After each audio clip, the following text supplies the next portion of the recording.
De passer à la prière. Donc je vous propose... Oui. Mais c'était une incitation. Après, vous pouvez vous retrouver, faire ça pendant des jours entiers, si vous voulez. Non, parce qu'on doit sortir de la salle à 13h. Non, mais dans la rue, n'importe où. Donc, on a en gros 10 minutes par texte. En gros. Donc,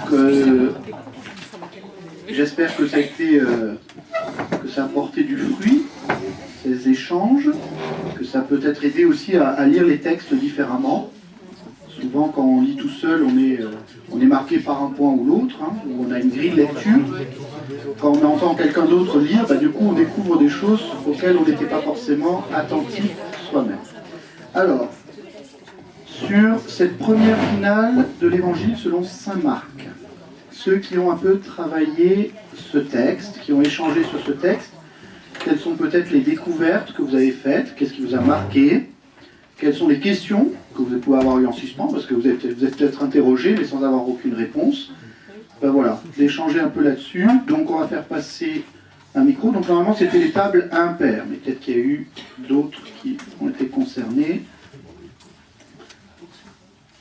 Alors, qui veut commencer à intervenir ?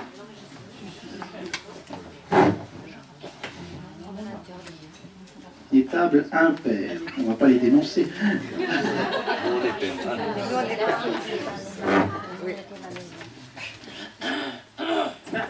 Là, on a vu plutôt plus sur les détails de temps, de jours, donc le sabbat terminé, de grand matin, le premier jour de la semaine, dès le lever du soleil, voilà.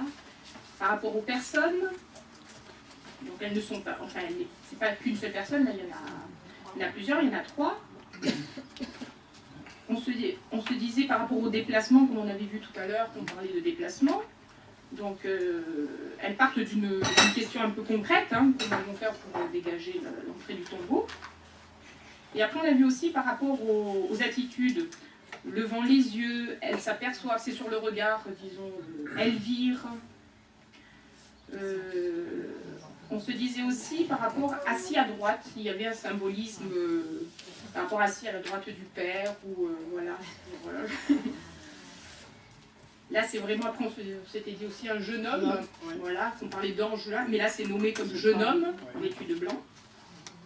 Et sur la peur, donc là, la frayeur, effrayée, elles avaient peur, donc c'est là aussi le déplacement, au début, bon, elles ont peur, mais il y a quelque chose qui se passe, mais quand même à la fin, alors qu'il lui dit d'aller justement annoncer, aller dire à ses disciples et à Pierre, et ben on voit quand même qu'à la fin, elle ne dit rien à personne. Et après, bon, on a vu aussi par rapport aussi à sortir, enfin ces actions-là. Je ne sais pas si on va rajouter quelque chose.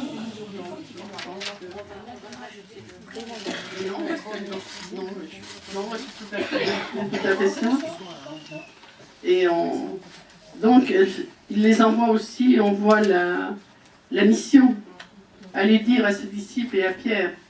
Et il nomme spécialement Pierre, qui veut peut-être nous dire que c'est le chef de la chrétienté. Pourquoi il nomme Pierre? Et on voit que les prophéties s'accomplissent comme il vous l'a dit.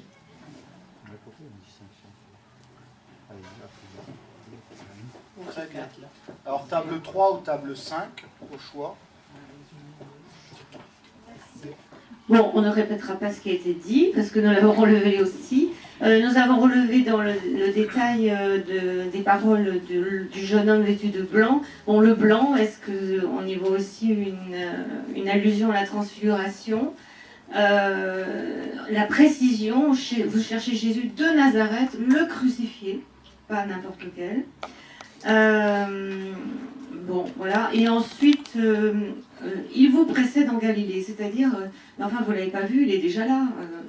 Voilà, je vous envoie là-bas, allez bien le dire aux autres, et puis, comme vous disiez, bon, voilà, elles restent là, elles ont peur. Mais bon, après, il y a une question de traduction qui nous intrigue un peu, toute tremblante et hors d'elle-même. Voilà. Et on s'était posé une question, alors ça c'est vraiment de l'ignorance pure et simple dans la chronologie des évangiles. Pourquoi Pierre est nommé précisément dans quel évangile, et est-ce avant ou après la résurrection qu'il y a la citation « Paix mes brebis », Pierre, paix mes brebis. Hein, voilà. C'est Saint Jean, C'est Jean Saint Jean. 21. Avec le triple. C'est l'évangile d'aujourd'hui d'ailleurs, du samedi, hein, pas du dimanche. Bon, On avait le début hier, et puis on a la suite aujourd'hui. ça marche. Mais j'avais mal compris. J'ai choisi un membre de mon sexe et j'ai fait le travail avec lui.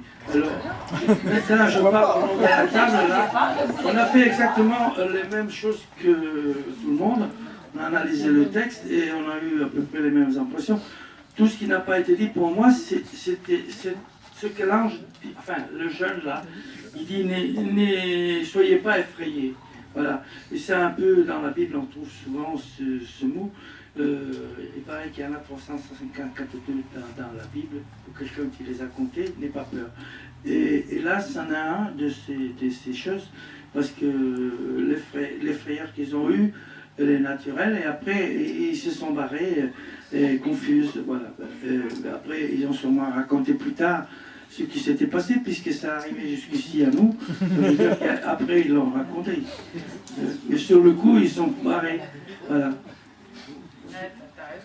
En plus, c'est des femmes, il fallait bien qu'elles parlent. C'est vous qui le dites. Alors, Alors ça, c'est dans les C'est bon? autre chose, non? Comme sont des femmes, elles sont mal crues. Thierry? Quoi?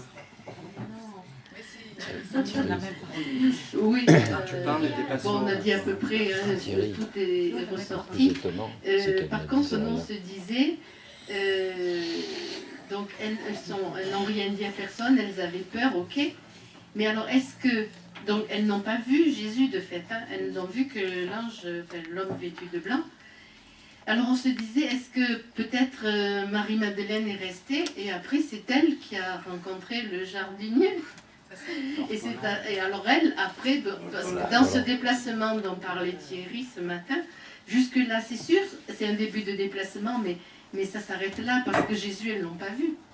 Et alors que Marie-Madeleine le voit et le reconnaît, et elle va dire aux autres à ce moment-là. Voilà, c'est la question. Alors, c'est intéressant. Comme je vous l'ai dit, c'est la première finale de Saint-Marc. On sait que littérairement, historiquement, si vous regardez bien dans vos Bibles, l'évangile de Marc ne se termine pas au verset 8. Il y a des versets supplémentaires. Mais on sait aussi que ces versets ont été rajoutés plus tard. Enfin, plus tard, c'est pas de 500 ans après, hein, mais une dizaine ou une vingtaine d'années après. Je vais vous lire rapidement le texte. C'est intéressant parce que justement, vous avez réagi sans doute comme ont réagi un certain nombre de premiers chrétiens, c'est de se dire mais il manque quelque chose. C'est-à-dire si elles repartent, qu'elles ne disent rien à personne et qu'elles ont peur, comment la nouvelle peut être donnée? Puisque, d'après ce qu'on sait historiquement, l'évangile se terminait par « car elles avaient peur ». Point. Fin de l'évangile. Ça a dû être troublant pour beaucoup de personnes, et c'est sans doute une des raisons qui fait que on a fait ce rajout dont je vais vous parler. Et si vous regarderez bien le rajout, comment il est fait, et vous allez comprendre tout de suite comment il a été fait. Bon. Mais pour un bon lecteur de l'évangile selon saint Marc, en réalité, il n'y a rien d'étonnant. Alors on pourrait faire une étude précise de la totalité de l'évangile de Marc, ou plutôt l'étude de ce texte à la lumière totale de l'évangile de Marc, et on comprendrait que c'est tout à fait logique comme fin. Parce que tout a déjà été dit avant. Tout se trouve dans ce qui précède. Et en particulier, le sommet est au moment où le centurion au pied de la croix, donc quelques versets juste avant, dit « Celui-ci était le Fils de Dieu », qui était vraiment le Fils de Dieu. C'est une des trois affirmations claires, nettes et précises dans l'évangile de Marc, puisque le but de l'évangile de Marc est de conduire à reconnaître le Christ, enfin Jésus comme le Christ, c'est-à-dire comme le Fils de Dieu et comme le Messie. Et donc ce que feront des auteurs un peu postérieurs, dans la finale de l'évangile de Marc, je vais vous lire la suite, telle que vous trouvez aujourd'hui dans toutes vos Bibles, ce qui embêtait beaucoup d'ailleurs mon prof d'exégèse, parce qu'il disait le jour de la fête de la Saint-Marc, le 25 avril, c'est bientôt, on lit justement la fin, ces derniers versets de l'évangile de Marc, il dit c'est justement ce qui n'est pas de Marc, donc... mais bon, ça c'est... Et on nous dit... Oh là. On nous dit... Pourtant, c'est la suite. Hein. Ressuscité le matin, le premier jour de la semaine, il apparut d'abord à Marie de Magdala, dont on avait chassé 7 démons. Celle-ci alla le rapporter à ceux qui avaient été ses compagnons et qui étaient dans le deuil et les larmes. Et ceux-là, l'entendant dire qu'il vivait et qu'elle l'avait vu, ne la crurent pas. Après cela, il se manifesta sous d'autres traits à 2 d'entre eux qui étaient en chemin et s'en allaient à la campagne. Et ceux-là revinrent l'annoncer aux autres, mais on ne les crut pas non plus. Enfin, il se manifesta aux 11 eux-mêmes pendant qu'ils étaient à table. Et il leur reprocha leur incrédulité et leur obstination à ne pas ajouter foi à ceux qui l'avaient ressuscité. Et il leur dit, allez dans le monde entier, proclamez l'évangile à toute création. Celui qui croira et sera baptisé sera sauvé, celui qui ne croira pas sera condamné. Et voici les signes qui accompagneront ceux qui auront cru. En mon nom, ils chasseront les démons, ils parleront en langue nouvelle, ils saisiront des serpents, et s'ils boivent quelque poison mortel, il ne leur fera pas de mal. Ils imposeront les mains aux infirmes, et ceux-ci seront guéris. Or, le Seigneur Jésus, après leur avoir parlé, fut enlevé au ciel, et il s'assit à la droite de Dieu. Pour eux, ils s'en allèrent prêcher en tout lieu, le Seigneur agissant avec eux et confirmant la parole par les signes qui l'accompagnaient. Donc ça, c'est la deuxième finale de l'évangile de Marc. Si vous êtes un peu attentif, vous apercevez en réalité que c'est de la récupération des autres évangiles. Remis, plutôt sous forme d'ailleurs de récits. Vous n'avez pas les dialogues. Vous remarquez, on vous dit, il apparaît Marie de Magdala, on nous présente. Mais à la différence de ce qu'on a habituellement dans l'évangile de Marc. Dans l'évangile de Marc, on ne nous raconte pas des choses qui se sont passées ailleurs, on nous les présente. Là, on ne fait que vous rapporter des choses et on ne vous met pas la scène. Ça montre que d'une certaine manière, bien, parmi les premiers chrétiens, certains étaient bloqués par cette fin un peu brutale. Et du coup, comme certains ont réagi ici aussi, ils ont dit « Ah oui, mais pour essayer d'expliquer comment la nouvelle est arrivée, c'est oui, mais après il y a eu Marie de Magdala, après il y a eu ici. » Voilà. En réalité, dans l'évangile de Marc, il n'avait pas besoin en tant que tel. Mais c'est un point intéressant. Et simplement, pour ne pas prendre trop de retard, l'idée de assis à la droite du Père, c'est la place d'honneur. Hein. Donc c'est en lien avec la divinité en général. Je crois que c'était tout. En tout cas, le fait d'avoir travaillé ensemble, ça vous a bien fait montrer à la fois sur le vocabulaire utilisé. C'est toujours une bonne manière d'aller voir. C'est de regarder le vocabulaire qui est utilisé. Vous avez tout un vocabulaire effectivement de la vision, qui aura son importance dans le texte suivant aussi.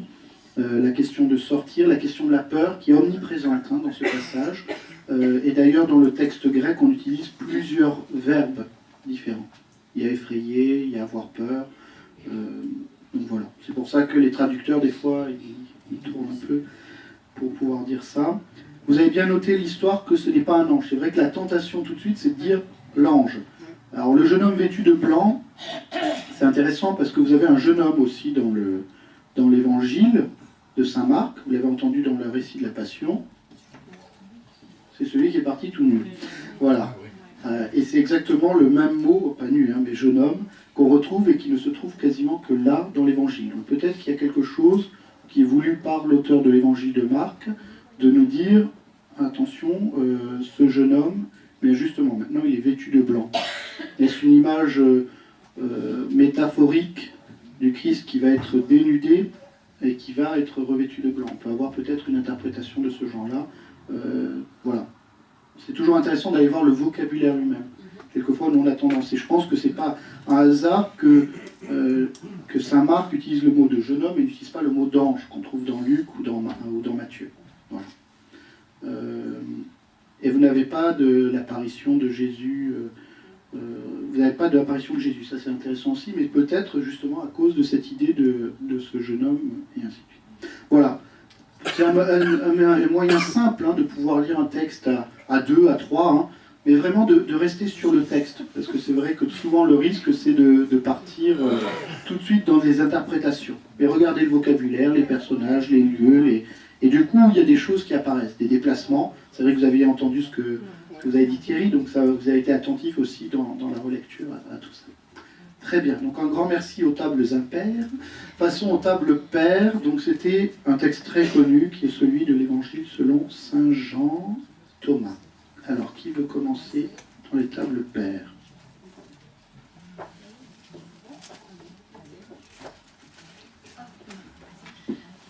Je te fais quoi? Nous, le premier mot en fait qui nous a perturbé, c'est la didyme, qui veut dire en fait le jumeau. Donc on a fait un peu le rapprochement avec nous.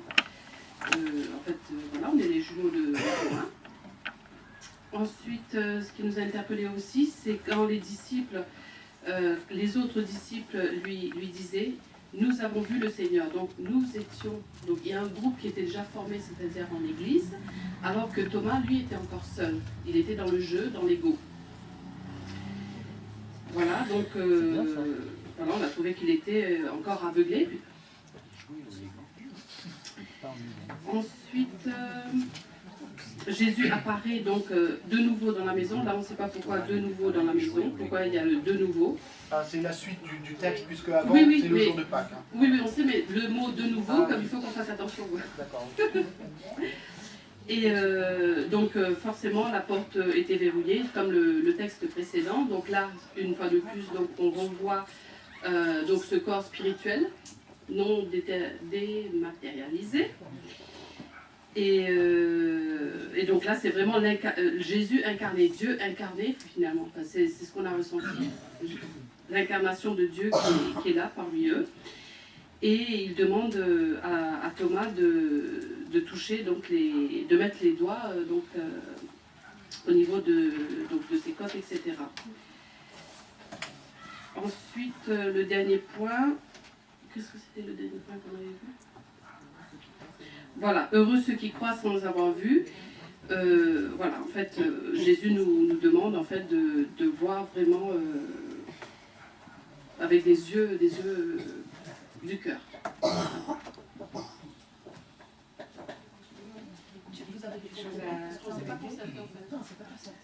Alors nous nous sommes posé des questions par contre. Voilà, alors pourquoi, bon peut-être que notre collègue a peut-être répondu à la question. D'abord, pourquoi les 12 alors qu'ils ne sont plus que 11 et d'une. Ensuite, donc pourquoi on nous précise que Thomas s'appelle en fait didyme, c'est-à-dire jumeau, mais je pense qu'il y a une réponse qui était là. Pourquoi il n'était pas là? Voilà. Ensuite, alors qu'est-ce qu'on a pris? Oui, alors le récit se situe donc avant ou après Emmaüs, puisque c'est le même jour apparemment. Voilà, les disciples d'Emmaüs. Et donc là, la paix soit avec vous. On se posait la question si c'était vraiment pas l'une des premières fois où Jésus accueille ses disciples comme ça, en disant la paix soit avec vous. Ou est-ce que dans d'autres évangiles, ça se dit aussi? Voilà, je crois que je n'ai rien oublié. Alors, nous, on a... Je vais prendre un peu de texte parce que j'ai pas pris de notes. De mémoire. Alors, Jésus vient alors que les portes étaient verrouillées. Il était au milieu d'eux et il dit « La paix soit avec vous ». Alors, les portes étaient verrouillées. Moi, j'ai été frappé par ce mot. Donc, ça veut dire que c'est les disciples qui avaient déjà vu Jésus auparavant, qui l'avaient reconnu, verrouillent les portes. Les portes sont verrouillées, pourtant Jésus entre. Il n'y a pas de problème, Jésus entre. D'ailleurs, il n'y a que Jésus qui entre. Donc, la question qui s'est posée, c'est pourquoi les portes sont verrouillées. Bon, on se doute un peu pourquoi. Personne ne peut entrer. Et il dit, la paix soit avec vous. Donc là, ils le reconnaissent, ils savent que c'est lui. Ensuite, il dit, avance ton doigt ici et vois mes mains. Alors, Thomas avait une demande. Jésus répond automatiquement à sa demande sans que Thomas lui pose directement la question. Jésus connaît déjà le cœur de Thomas et il lui montre ce qu'il a souffert. Hein, parce qu'en lui montrant ses plaies, avance ton doigt ici et vois mes mains. Avance ta main et mets-la de mon côté, cesse d'être incrédule et sois croyant. Alors il leur dit en même temps de ne pas avoir peur. déjà, et aussi il rappelle un petit peu ce qui s'est passé auparavant. C'est cette souffrance qu'il a quand même endurée sur Terre par amour pour l'humanité. Donc là, à ce moment-là, Thomas se rend compte, en tout cas moi je le vois comme ça, Thomas se rend compte que Jésus a vraiment, vraiment souffert, s'est vraiment donné totalement, alors que lui il est parfait. Je sais pas si je peux dire comme ça, mais il aurait peut-être pu s'en passer aussi. Mais il l'a fait. C'est par amour pour l'humanité. Voilà. Et ensuite, il dit, Jésus lui dit, parce que tu m'as vu, tu crois. Heureux ceux qui croient sans avoir vu. Alors, on a un peu conclu aussi que qu'il donne un, comment dire, il invite à la foi. Il invite à croire et à pas forcément chercher dans le livre ou de cette façon. Voilà, c'est à l'intérieur que ça se passe, c'est dans le cœur des gens et c'est dans le cœur à cœur. Voilà.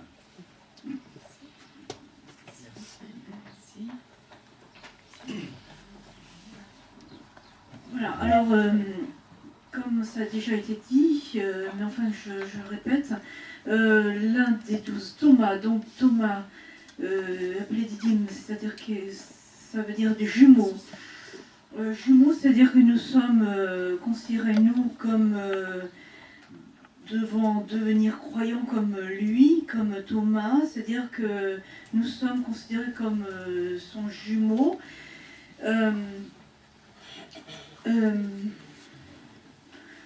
Donc, Thomas était avec Jésus lui dit, ne sois pas incrédule, hein, ne sois plus incrédule, mais sois croyant. Nous sommes encore considérés comme des gens qui nous posons des questions, mais maintenant nous devenons croyants, comme dans le texte, comme le texte se déroule. C'est bien, tu vas prendre le micro. Alors, dans le texte, si je ne vois pas les mains, si non, je ne croirais pas, on voit Thomas qui veut une preuve imminente de voir Jésus, de le reconnaître. Mais celui-ci, cette fois-ci, est présenté au milieu d'eux, alors que la porte était fermée et verrouillée. Donc cette fois-ci, il semble déjà être reconnu des 12 ou des 11, bon, à l'avance, hein, alors que, par exemple, on voit chez les Emmaüs, ils ne le reconnaissent pas tout de suite, ils ne reconnaissent qu'à partir du moment où il est parti. La paix cesse d'être. Alors il y a une phrase très importante, c'est parce que tu m'as vu, tu crois, heureux ceux qui croient sans avoir vu. C'est le texte qu'on a aussi nous dans à la messe, c'est-à-dire que Thomas, parce que tu m'as vu, tu crois, dit le Seigneur, heureux ceux qui croient sans avoir vu. C'est ce qui s'appelle le chapeau, quoi. Je crois dans l'Alléluia. De dimanche, donc c'est le texte de dimanche. Hein, voilà. Bon, alors, on a travaillé collectivement, donc c'est vrai qu'il y a les retours entre essayer d'être au plus près du mot, et puis après ce que ça a nous évoqué. Donc moi je vais prendre la partie au plus près des mots, où effectivement on a compté le nom, enfin on était frappé par la répétition du verbe voir, on était frappé par l'impératif. C'est vrai qu'on s'est posé des questions sur les jumeaux aussi. C'est vrai qu'on voit bien que Thomas met une condition, puisqu'il répète si. Et donc on a bien mis aussi le partage entre les disciples qui disent nous. Après on a discuté aussi que les disciples avaient vu. Hein, et Thomas qui dit je, qui a besoin de plus que voir, puisque Jésus est là. Hein, il y a aussi cette façon d'être et pas voilà. Alors sur le jumeau, est-ce que c'est nous, mais en même temps nous on va nous demander plus que les disciples, puisque on va nous demander de croire sans avoir vu. Voilà. Alors voilà, après il y a le alors que verrouillé. Pour ça, on ne reprend pas ce que les autres personnes ont dit. Voilà. La table 2. Donc, nous, on a été une table collective. On a fait la yeshiva à 6. Voilà. Et bon, la première question qu'on se posait, c'est qui a remplacé Judas? Donc, on nous a dit que c'était Matthias. Voilà. Donc, ça a été très vite. Ensuite, on se demandait où était Thomas? Faisait-il ses courses? Pourquoi il n'était pas là? Pourquoi il n'était pas là quand les autres ont vu le Seigneur? Et par rapport aux jumeaux, nous, on n'a pas trop parlé du jumeau, on s'est plutôt demandé pourquoi il avait changé, pourquoi il y a tout le temps ces changements de nom. C'était un peu ça. Ils ont toujours plusieurs noms. C'est un peu perturbant, on va dire. Voilà. Et ensuite, nous avons parlé du déni. Si je ne vois pas, je suis dans le déni. Et 8 jours plus tard, bon, ils avaient peur. Ils étaient avec les portes verrouillées. Donc, d'un côté, ils attendaient peut-être pas du tout la venue de Jésus. En même temps, ils avaient peur. Sinon, ils ne se seraient pas enfermés. Et après, bon, Jésus arrive. Il leur donne... Il va voir Thomas. Il lui montre tous ces plaies qu'on vous avait dit tout à l'heure. Et bon, il croit parce qu'il a vu, parce qu'il a touché. Et nous, la question que nous nous sommes posée, c'est nous sommes tous Thomas. Voilà. Qu'est-ce que nous aurions fait à ce moment-là? Et la réponse a été, on aurait probablement tous les 6, peut-être. Après, je donne la parole aux autres. Moi, j'aurais réagi comme Thomas. Voilà. Même si toucher les plaies, ça me semble un peu dur à ce moment. Voilà. Toi, tu voulais dire quelque chose? Juste pour compléter, par rapport au déni aussi, on s'était dit que Thomas, il essayait de faire son deuil, se dire ça y est, c'est fini. On a passé après la désillusion, finalement, il nous promettait plein de choses et puis il est mort comme n'importe qui. Donc il y avait cette volonté peut-être de faire ce deuil. Et aussi le fait que les 11 qui ont vu Jésus, ils sont enfermés. 8 jours après, ils ne sont pas allés annoncer à gauche et à droite que Jésus est ressuscité. Et ils ne sont peut-être pas si convaincus que ça, puisqu'ils sont toujours enfermés.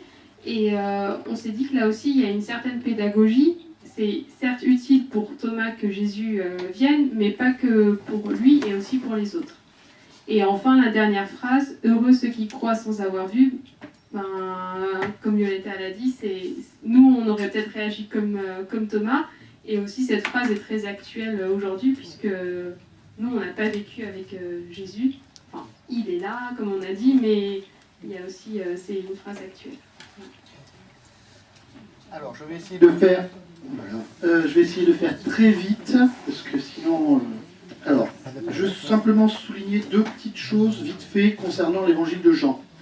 Vous avez beaucoup réagi sur la question des 12. Vous ferez d'abord, première chose, vous remarquerez que dans l'évangile selon saint Jean, on ne parle pas des apôtres. Vous ne trouverez pas ce mot d'apôtre, on parle des 12.